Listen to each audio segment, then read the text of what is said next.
Nós somos a única religião que o fundador dela está vivo e reina para garantir, para fazer valer tudo aquilo que ele falou.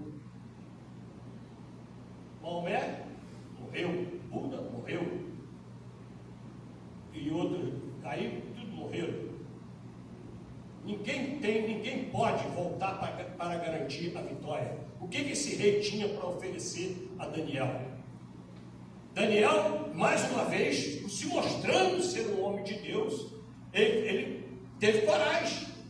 Ele trouxe o assunto à tona. Ele falou assim: ó, rei. Aí ele começou a contar: no tempo do seu pai aconteceu isso. Peço irmão para ler o texto depois em casa. Aconteceu isso. E Deus foi, castigou ele. Depois Deus restaurou e tudo mais. Começou a contar. Mas ele disse assim para o rei: ó, eu não quero nada que venha de ti.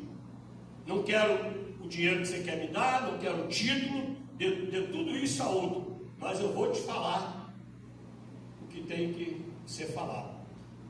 Amém?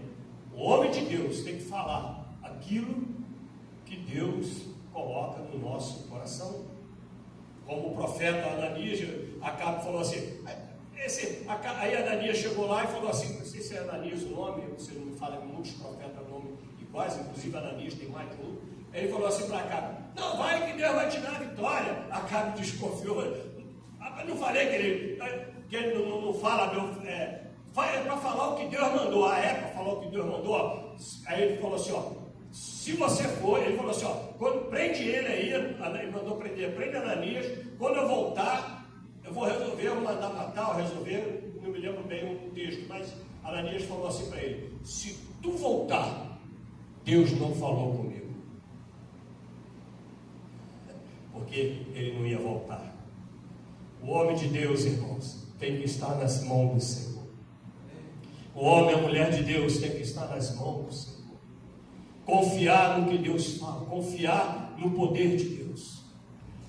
E trazendo aqui para a tradução, ele fala assim: o Rei Altíssimo, ele contou toda aqui a história aqui aí ele volta no versículo 25 e fala assim: esta, pois, é a escritura que se traçou, Mene, Mene, Tekel e Parsim. A princípio, era uma língua que ninguém conhecia. Ali havia muitos povos, a Babilônia dominava toda aquela região, havia muitos povos na região, igual havia no dia do Pentecostes lá em Jerusalém, quando o Espírito desceu, e cada um falava. E os visitantes entendiam na própria língua. A língua era uma só, como eu estou falando aqui hoje. Deus estava falando, era uma língua só, mas cada um ouvia segundo o que Deus traduzia para eles. Aí me vê um maluco e fica falando: falou inglês, falou francês, falou... Não, Deus estava falando numa língua, igual eu expliquei para a igreja. A língua é uma só, Deus fala uma palavra só, mas você entende o que você precisa entender e o outro entende o que ele precisa entender. Amém? Porque Deus é quem está no controle dessa situação. E ele assim, ó, Mene, Mene, Tekel, Parsim. Ó, esta é a interpretação daquilo. Aí ele fala assim, ó, Mene, contou Deus o teu reino e deu cabo dele. Tekel, pesado foste na balança e achado em falta.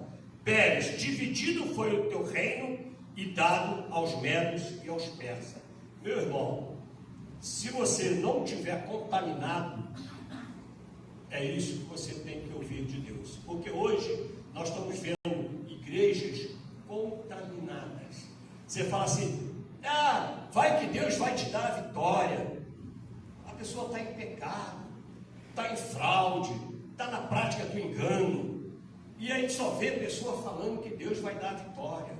Você vai na irmãzinha da revelação, aí, não que eu seja contra a revelação, eu creio na revelação, creio nos dons do Espírito Santo, a nova vida, creio nos dons do Espírito Santo, mas não nos revelamentos. Nos revelamentos. Uma certa feita, uma irmãzinha falou assim para outra,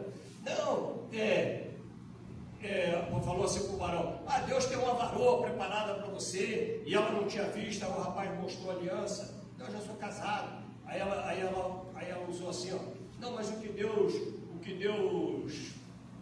uniu, ele também pode ser, ele pode desfazer essa.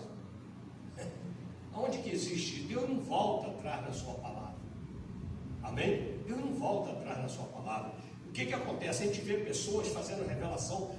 Você abre a internet, você vê um profeta falhando na revelação, mentindo na cara de pau, para agradar o povo, para agradar aquela multidão.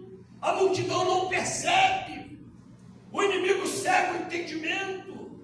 Não percebe aquilo que o homem falou não se cumpriu. Outro dia, você tem não sei quem na sua vida, você conhece o Mateus, você conhece não sei quem, aí o rapaz não conhecia ninguém, então abre lá em Mateus, não sei aonde lê, né?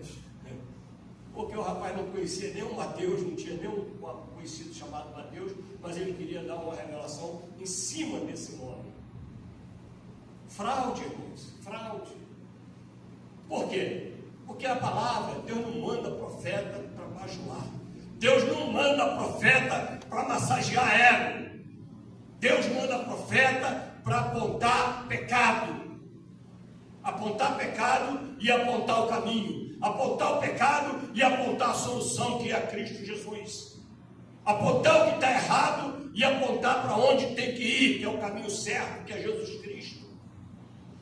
Quando está no caminho certo, Deus não manda profeta para ficar. Você está certo, você está bem, você está indo bem, você está. Não, toda vez que chegou um profeta nas Escrituras foi para confrontar. Davi estava lá no seu pecado, amortecido no pecado, dormindo no seu pecado. Quando Natan chegou e contou aquela historinha para ele, e ele já foi logo dando a sentença, como eu queria dar a sentença lá para o Supremo, lá apareceu o dedão lá na hora que eles estavam escarnecendo das Escrituras.